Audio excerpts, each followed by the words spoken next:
What's not to like about Jeremiyah Love? The guy does everything well. He's a great receiving back, which you wouldn't expect. He's a great running back, which you would expect. He's also a good pass blocker. We'll get into that in a little bit.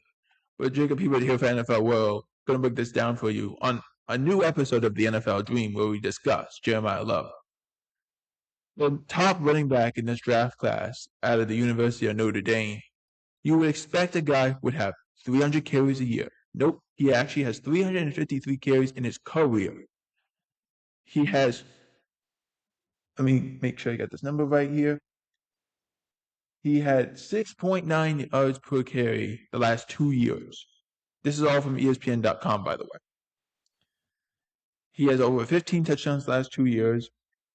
He had 280 receiving yards this year with 3 touchdowns through the air. The guy gets after it. And you would think his numbers, the way they describe themselves, okay, he's got to have over 3,000 yards then. I mean, not really. You actually do the numbers, it's like 2,800. So he's got a lot of tread on the tires left. I could see him go to places where the option might be like he might be splitting time his first year, but he could 100% be a 3-down option back in any organization. And it's a home run pick if you take him. I want to go through this. The first game of the year, they played Boston College. They won 25-10. He had 17 carries, 136 yards, 2 touchdowns. His longest run of the year, which was 94 yards, and 8 yards a clip, 8.0 yards a clip. You can beat that. That's how good he was. When you're going 8.0 yards per attempt per clip, CLIP, that's insane. That's not possible. That's just not possible. But that's what he's doing. And he's only 20 years old. He's going to turn 21 May 31st. He's 6 foot. He's 214 pounds. He weighed in at the combine at 212. And he's just a monster. A great pairing of him, I would think, would be he has great balance. So I would put Saquon in that category. I would say he's like Saquon in that aspect. But he also has great power for his size and great speed, which you would account Saquon. But I would also say Bijan Robinson in that sense. What they are able to do is what Jeremiyah Love is. Great balance, great power, great speed. And what he can do, he's not a liability through the air. That's why he can be an all-purpose back.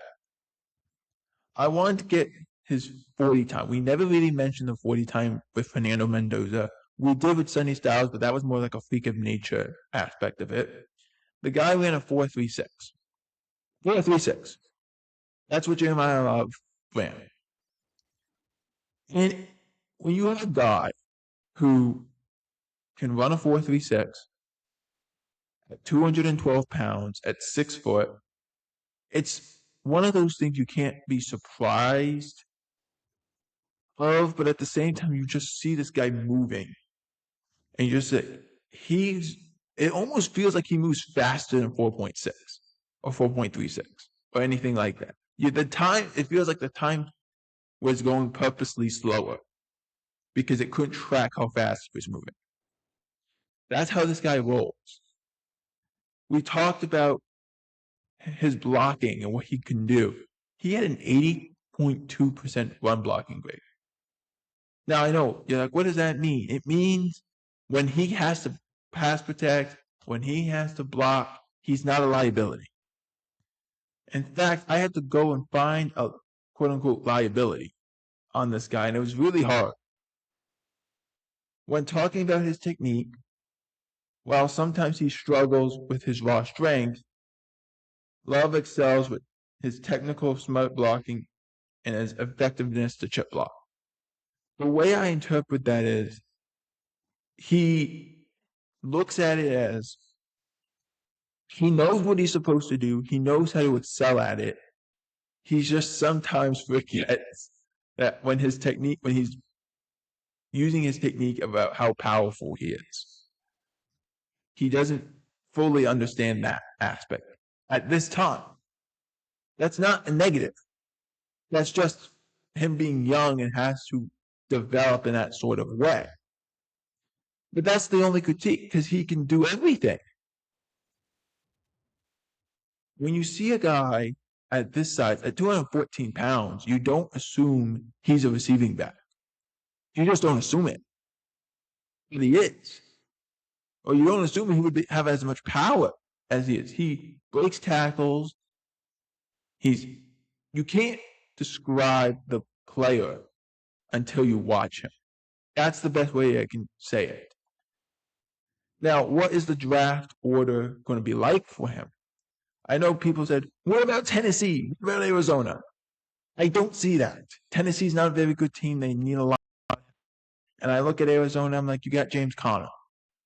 Like, to me, even though those are Arizona would be the most likely of the two, I look at them, I'm like, there's no way, because James Conner is a 3-down back. I just don't see it. And you got Bam. Like, you can't do that. You can't put Jeremiyah Love on that team. I don't think so. You got Bam Knight. You're good. Don't worry about it. To me, the best spots are after pick 4 for him. So take out the Raiders, take out the Jets, take out the Titans, and take out the Giants. Or you can keep the Giants, but you take out the Cardinals. The 4 places I think he goes, realistically, are, in no particular order, Giants, Browns, Saints, and Chiefs. Because this is more like a Seattle Seahawks situation, where we were pretty confident that they had a back that could be a 3-down back, and then we weren't so confident as the year went along. And Kenneth Walker was in that situation in Seattle, where he was, and then Zach Charbonnet came in, and Zach Charbonnet outplayed him, and Zach Charbonnet became the lead guy. And then Charbonnet goes down, here comes Kenneth Walker. He has that great playoff run. Now he ends up in Kansas City. This is the same situation, I think, where if Jeremiyah Love is there at pick 9, you'd be over the moon. Like, that kind of player at pick 9, of course you'd take him. It wouldn't make sense if you didn't take him. It just wouldn't. You get past pick 5 and you're like, yeah, sure, let's go. Let's go get him. Even though it wouldn't be the best pick in terms of all the other needs you have, it's still a great pick. But the reason I said the Giants, that fits John Harbaugh like a glove. Okay? That running game, and I know they have Cam Scatterboo, but it's the same thing, like I said about Seattle. You're going to have 2 great backs who are capable of doing everything. But you would obviously lean in on Jeremiyah Love way more than you would Cam Scatterboo. You would lean in on Cam Scatterboo probably closer to goal line situations, but you know you have a home run hitter in both those guys. It's going to be hard to stop. Like, that's what you would do. And I'm not saying Cam Scatterboo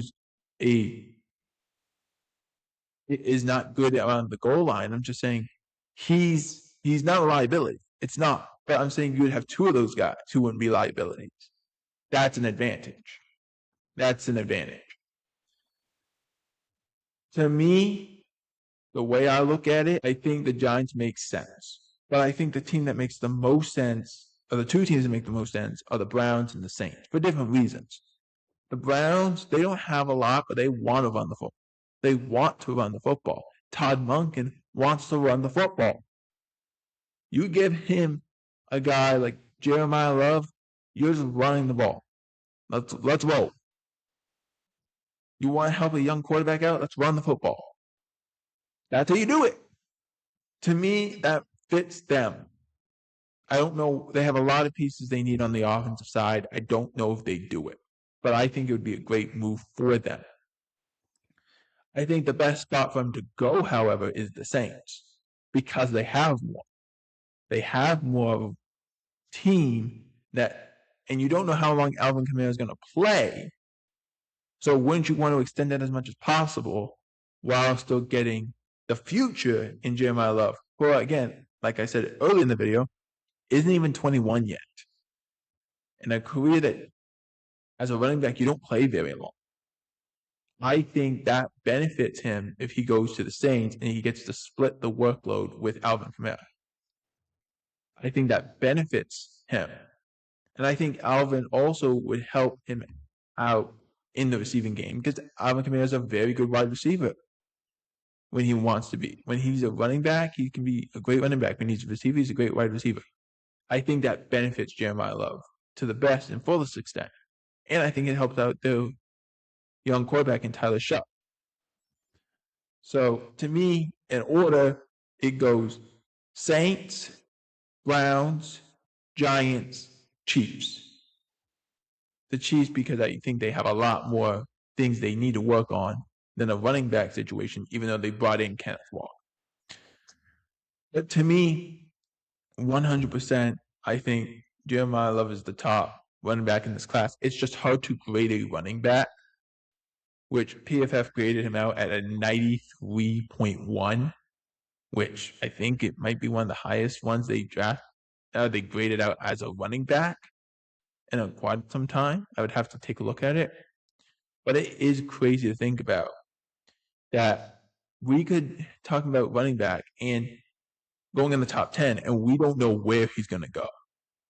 To me, I think the Tennessee Titans and Cardinals would be a mistake. But what do you guys think? Where will Jeremiyah Love end up being drafted? NFL World, I'm Jacob Hebert. Out.